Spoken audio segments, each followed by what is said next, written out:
months, but we'll just say it took me 3 months. 3 months to build this boat from scratch? And we launched it in the Swanee River, which was one of my dreams.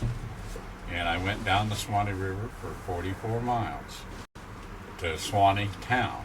The town's called Swanee, and it's right at the Gulf of Mexico. That's where you go out into the Gulf. So I went down, and that was my first night. I knew that I'd heard of the guy, and I told him who I was and what we're doing, and would he compass a night to stay at his marina? And he said, I'd love to. I'd love to help. He said, that's really a neat thing you're doing. And so we spent the night. Now, when I say we, me and the gal that owned, I have a brother and sister team that owned the solar company that wired the panels and everything. They didn't nothing to do with buying the panels, but they did all the wiring. Installation? Yeah, they came up when we were building. They did the installation.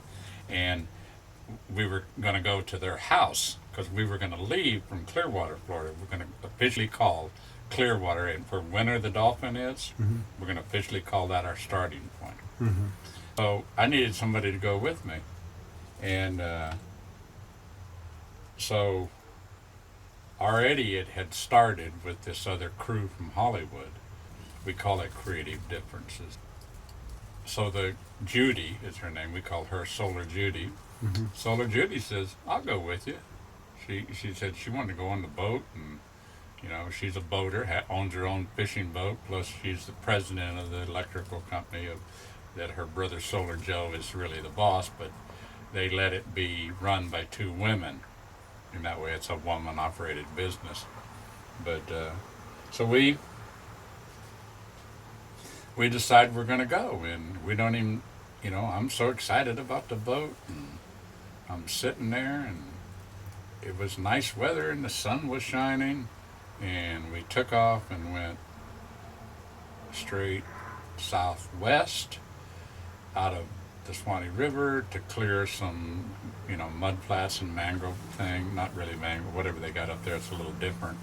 But all their little islands that are shallow, like 6 inches to 12 inches deep is deep. And so we had to clear all of that. So we did find a couple places that liked to tear the props up, and we put new props on, and we just finally got it out offshore. And then I turned southeast, and when I turned southeast, I called Solar Joe. And that's when I found that I didn't check the weather. I just said, okay, it's time to go. And I said, well, it's really dark down south of here. I don't know what that is. I said, I'm probably going to just anchor up and let those dark clouds pass. And he said, did you leave the marina? And I said, yeah. And he said, Jim, that's Hurricane Debbie. He said, and you're where? I said, 20 miles offshore, coming down south.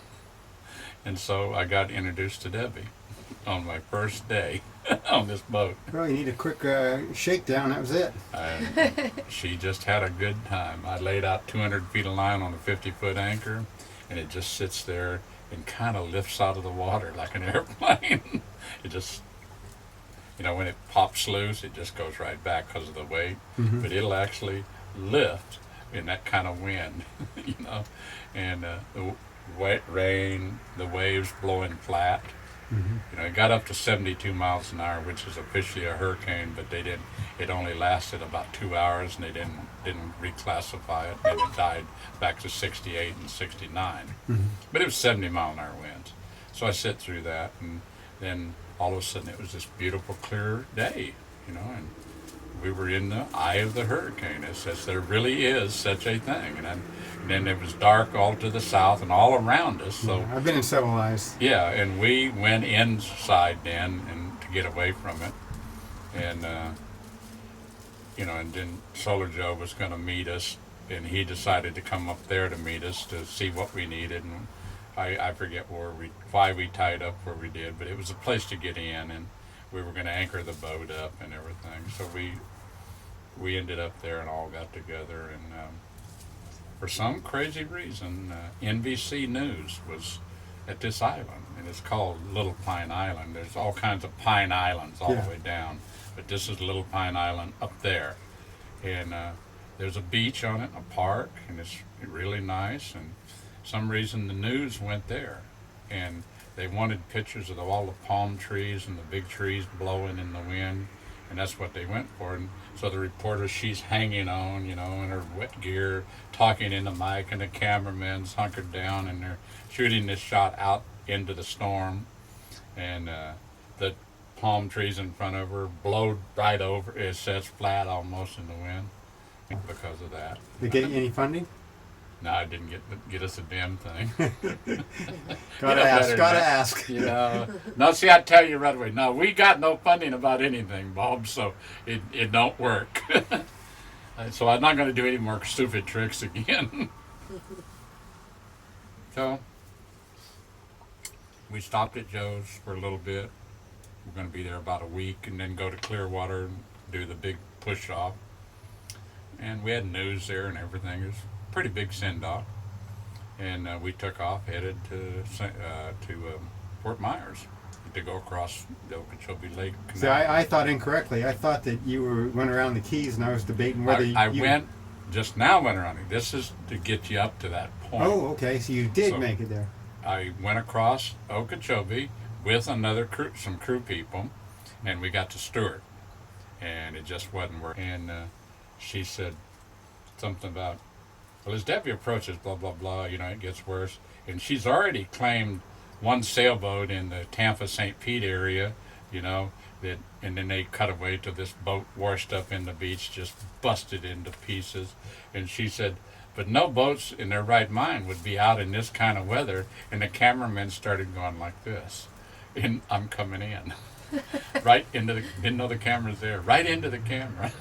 And she said, except that person, And she goes, there's a boat coming inland. We're going to move our cameras and get you more news.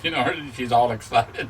So they come over, and Joe and them had a kayak, and they anchored. They got in the kayak, and Joe just jumped in the water. It's only waist deep, and he puts them in the kayak and drags them out there and back, and they come out and interviewed us. So we had our first occasion we were on national news.